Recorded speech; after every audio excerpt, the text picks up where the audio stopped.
So good afternoon, everyone, and welcome to the grand finale of our inaugural session of Comics and Digital Culture, co-sponsored by the University of Washington Communication Leadership Program. My name is still Rob Salkwotz. I am still author of Comicon and the Business of Pop Culture, and also very pleased to be instructor in the Comm Lead program. Throughout the course of the afternoon, we have been exploring the ways that comics have been expanding as they go from the printed page to the digital screen, expanding as a platform for business, for storytelling, for creator voices, for education, for reaching global audiences. And now we come to one of the coolest parts of this, which is the evolution of comics as a storytelling platform in and of itself. How does the medium of comics, of sequential art as we have known it over the past 100 years, take the next step into a digital world where things are possible, such as motion and sound design and aspects of interactivity? How does this add to the storytelling experience? What else becomes possible? And what does the medium of comics have to bring to this new style? To lead us on this journey of exploration, we are delighted to have the awesome artist and excellent person, Liam Sharp, here. Liam is a British, as you'll find out in just a second as soon as he opens his mouth, artist, writer, and publisher. He is currently Chief Creative Officer for Madefire, which is purveyor of motion books, which we'll be seeing a lot of coming up. Liam is also well known as the artist and writer of a lot of fan favorite titles, everything from Judge Dredd and Spawn to Batman, X-Men, to a personal favorite of mine called Testament, a series from Vertigo. And now he is doing a bunch of really cool stuff for Madefire, including writing Mono, which is one of my favorites on that. So please join, give a big hand for Liam Sharp, be talking about evolution of storytelling.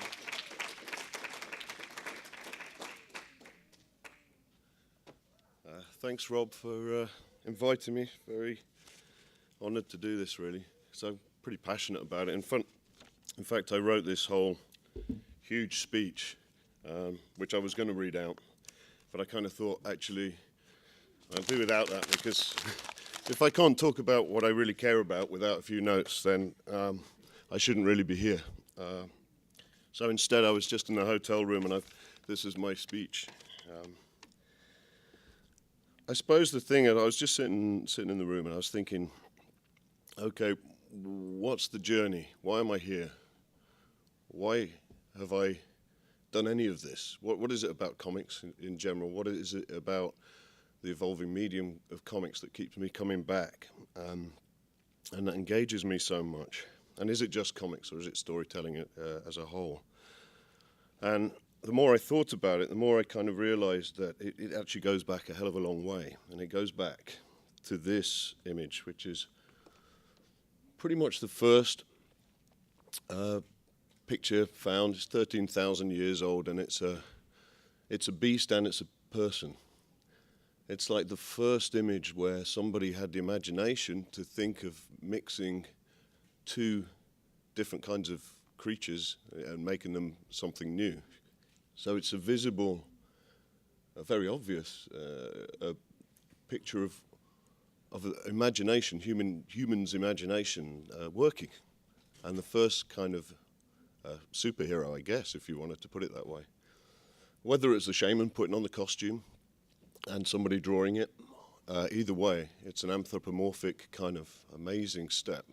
And when you think about that as a big picture, it makes you understand that actually what we do and what we love and the whole medium of imaginative storytelling deserves a lot more credit than it generally gets.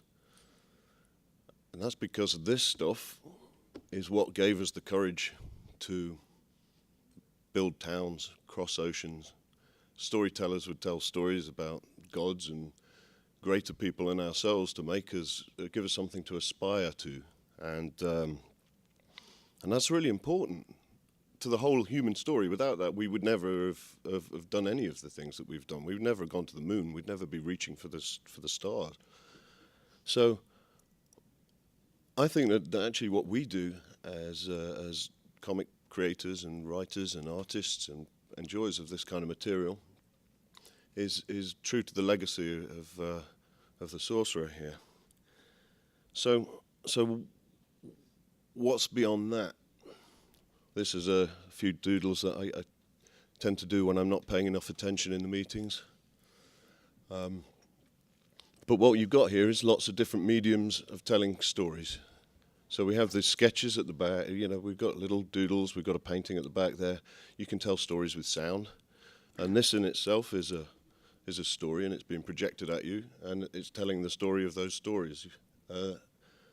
So what we've done over all of these years is write stories in every medium, since we painted on cave walls to carving in wood to making it on shields, telling great epic stories and such like and so forth. We tell stories in every medium, and when new mediums come along, we find ways to tell stories in them. So what do you need primarily? If apart from all the different mediums, the one thing you need is one of these. That's a storyteller. It happens to be me in this case, with a big cheesy grin. It's the only grin I can pull off, unfortunately. So yeah, that's my wannabe a squire shot. Yeah, you need a storyteller, and you need people. Is the point. And you need to be inspired, so you need to surround yourself with a lot of things that you care about. This is a small section of my library, and I'm very, very passionate about books. I come from a print background. I had a small publishing industry company myself called Mamtor, and we did a couple of anthologies and some novels and some art books, and I was very passionate about it, but very, very hard to make it work, and also to rise above the noise, because it's a crowded industry. But so I get my inspiration from books and other great artists and writers that I've discovered over the years. And I've produced art. I think these are some of my pictures that I keep around to remind myself of what I've done over the years. There's a bit of Red Sonja, there's a Hulk page up there, and Death's Head down in the corner. So these are all different storytelling mediums, traditional and obviously print, which is where I come from. And I'm working on a piece on my Wacom tablet. This was actually really fun, because this was done kind of live on Facebook. So I did it by committee. I was getting people who appreciate what I do to feed back, and I was doing little sketches on the fly and then posting them up, and they were saying, take the horns off, give him bigger horns. They were sending me reference pictures. They were passing loads of comments on the colour. Oh, it looks too much like Death's Head. Lose the horns. I love the horns. And eventually we arrived at this guy who's going to be in the next section of the capstone stories. But it really just showed that you can have a lot of fun with the digital space. It blows things open in a way that we've never been able to blow things open before. So print is my past, and it's really, as I say, very much my passion. But there's this evolving space, and the more I looked at it, the more I thought, well, why would you just treat it like a piece of paper? There's an amazing opportunity here just to have some fun. We're writers and artists, after all, and if we don't engage with digital, somebody else is going to do it. So what's the key thing that we care about? Well, the key thing is, to me at least, it's the words and it's the imagery. And it doesn't really matter what the medium is, and that's back to my point earlier on. We've written stories in every medium, and what we have here is an opportunity to create material in a whole new medium, and that's actually really exciting.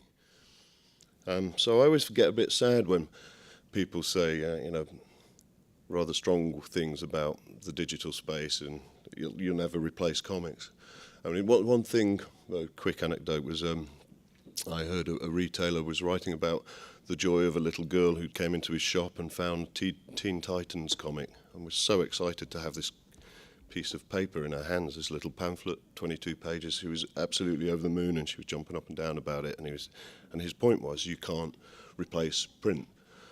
And this was a demonstration of it. But he kind of totally missed the point, because the reason she was so excited is because it was her favorite TV show. She hadn't found the comic first. So anyway, we thought, okay, we're going to. As I say, I come from a traditional comic background. I met an old friend of mine who's an amazing artist himself, but he was from a branding and a technology background for moving brands. They've done some amazing work in London and America and San Francisco for companies like Apple and Hewlett-Packard and so on and so forth. But he's a passionate storyteller and wanted to tell stories, and we banged our heads together and caught up after about 10 years of not seeing each other. And he was asking me what I was thinking about the digital space and comics in general, and I was saying, well, I think there's an opportunity here, we should definitely look at it. This was about 2007, and then suddenly the iPad appeared, and it all started to seem like much more doable. So I'll just show a little film here. As this is the launch film we put together for what we do once we'd spent a year developing it.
So that was the film we put together to launch with, and what we really at the heart of the thesis was whatever we put in there, it had to be about reading, and it had to be about the reader controlling the experience, not the author of the material. So motion comics are very much a passive, sit-back watching experience.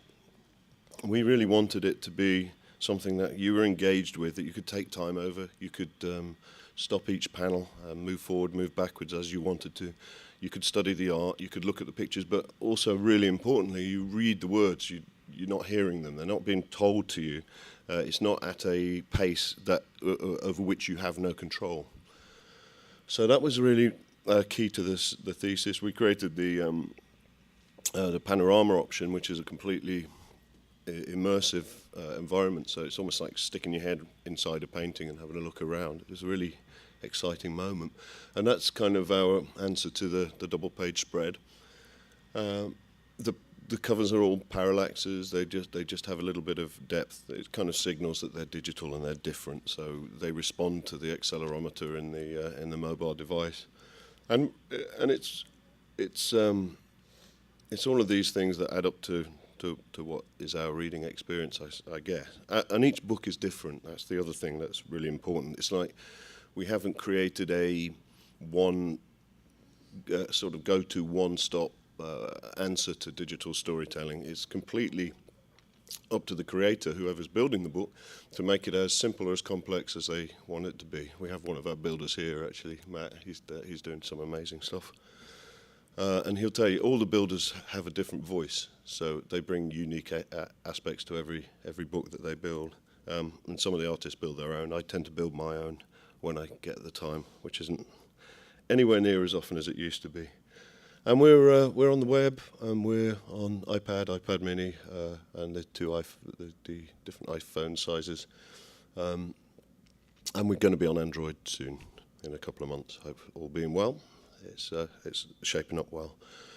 The great thing is that the tool we've already started rolling it out. It's going to be open access for everybody. It's free. It's in the web, so you just log in, and we're starting to publish material on DeviantArt. I'll come to that in a second. This is another film. We started doing a project with DC. It was very lengthy and interesting process getting to this point, because the one thing that they fixated on very early on in one of the meetings was they said, can you bifurcate the stories? And we're like, what, Jim? He said, can you make the stories split so that you can have different choice points? And we said, of course we couldn't, but we managed to make it so in the nick of time. This was a film that we put together for just as a proof of concept, and it's out now. The last part is just about to come out next week, I think. Is that right? Next week. And that's the whole. It's 160 odd pages of material with choice points, and Batman dies several times. It's quite fun seeing the various different ways he dies. Back again.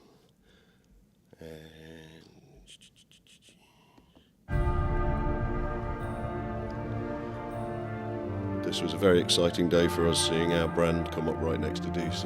It's like proof of concept.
Choice points, you can tap either of them, and it'll take you to another part of the story. A bit like those old game books that you used to get.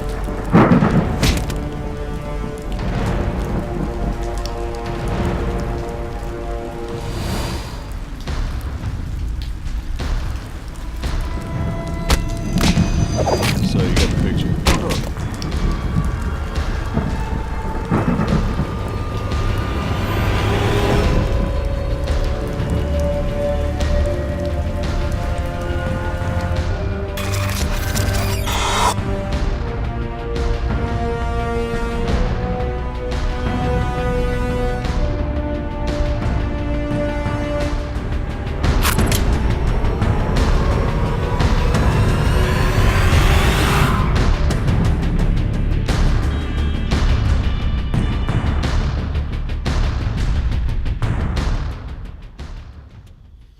So I guess the thing there was that we were able to get enough attention that all the big companies really have signed up to some degree or another to do work with us and books with us.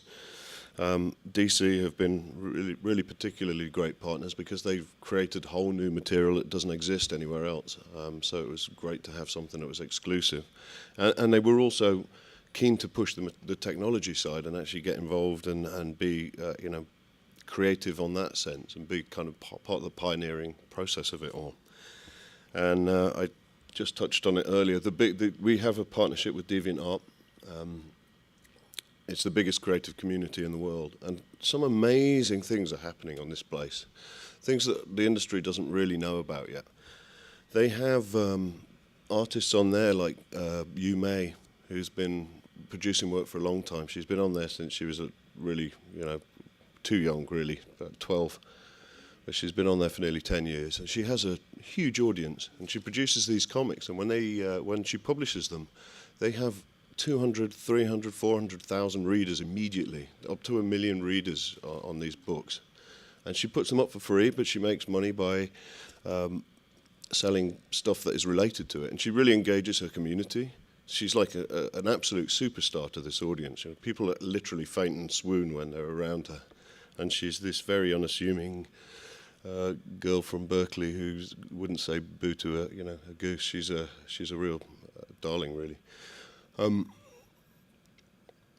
it's just really a fascinating space. So we were privileged enough to meet Angelo at the San Diego convention a couple of years ago, and he'd been looking for a digital partner for storytelling engine of some form or another.